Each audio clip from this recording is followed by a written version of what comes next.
சுத்தி சுத்தி கிட்ட கிட்ட ஓடி வந்து தொடலாமா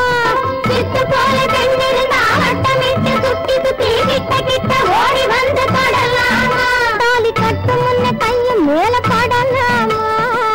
மாமா மாமா மாமா மாமா எட்டும் விழி பார்வையினால் ஒத்துறவாய் பேசிவிட்டு எட்டி எட்டி இப்படியும் ஓடலாமா எட்டும் விழி பார்வையினால் ஒத்துறவாய் பேசிவிட்டு எட்டி எட்டி இப்படியும் ஓடலாமா கையை தொட்டு பேச மட்டும் கடை போடலாமா ஏமா ஏமா ஏமா ஏமா ஏமா ஏமா